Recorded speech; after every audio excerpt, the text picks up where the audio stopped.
जय श्री राम, जय हनुमान जी, जय श्री कृष्ण भक्तों। महाभारत के समय की बात है।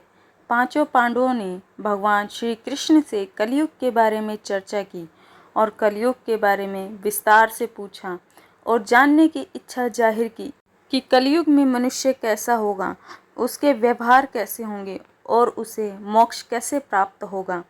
तो इन्हीं प्रश्नों का उत्तर देने के लिए भगवान श्री कृष्ण कहते हैं कि तुम पांचों भाई वन में जाओ और जो कुछ भी दिखे वह आकर मुझे बताओ, मैं तुम्हें उसका प्रभाव बताऊंगा। तो पांचों भाई वन में गए। युधिष्ठिर महाराज ने देखा कि किसी हाथी की 2 सूंड है। यह देखकर उसके आश्चर्य का पार ना रहा। अर्जुन दूसरी दिशा में गए। वहां उन्होंने देखा कि कोई पक्षी है और उसके पंखों पर वेदों की रचाएं लिखी हुई हैं, पर वह पक्षी मुर्दे का मांस खा रहा है। यह भी आश्चर्य है। भीम ने तीसरा आश्चर्य देखा कि गाय ने बछड़े को जन्म दिया है और बछड़े को वह इतना चाट रही है कि बछड़ा लहूलुहान हो जाता है।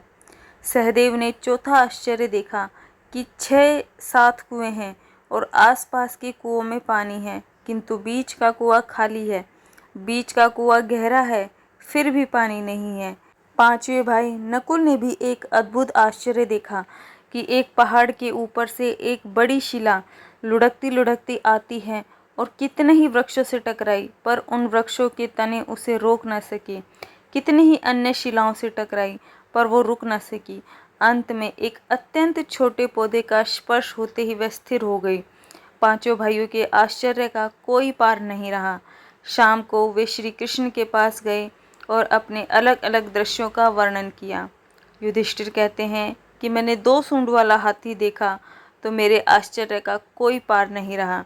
तब श्री कृष्ण कहते हैं कि कलयुग में ऐसे लोगों का राज्य होगा जो दोनों ओर से शोषण करेंगे, बोलेंगे कुछ और करेंगे कुछ और। इसके बाद अर्जुन कहते हैं कि मैंने देखा कि पक्षी के पंखों पर वेद की रचाई लिखी हुई है और पक्षी मुर्दे का मांस खा रहा है। तो इस पर श्री कृष्ण कहते हैं कि कलयुग में ऐसे ही लोग रहेंगे जो बड़े बड़े पंडित और विद्वान कहलाएंगे, किंतु वे यही देखते रहेंगे कि कौन सा मनुष्य मरे और हमारे नाम से संपत्ति कर जाए। संस्था के व्यक्ति विचार करेंगे कि कौन सा मनुष्य मरे और हमारे नाम संस्था कर जाए। चाहे कितने भी बड़े लोग हों, उनके पास कितनी भी संपत्ति हो, लेकिन उनकी दृष्टि दूसरों के धन के ऊपर ही रहेगी। ऐसे लोगों की बहुतायत होगी जो प्रधन को हरने और छीनने को आतुर रहेंगे, और कोई कोई विरला ही संत पुरुष होगा। भीम ने तीसरा आश्चर्य देखा कि गाय अपने बछड़े को इतना चाटती है कि बछड़ा लहूलुहान हो जाता है। तो श्री कृष्ण कहते हैं कि कलयुग का आदमी शिशुपाल की तरह हो जाएगा। बालकों के लिए इतनी ममता करेगा कि उन्हें अपने विकास का अवसर ही नहीं मिलेगा। किसी का बेटा घर छोड़कर साधु बनेगा तो हजारों व्यक्ति दर्शन कर लेंगे, लेकिन यदि अपना बेटा साधु बनता होगा तो रोएंगे कि मेरे बेटे का क्या होगा।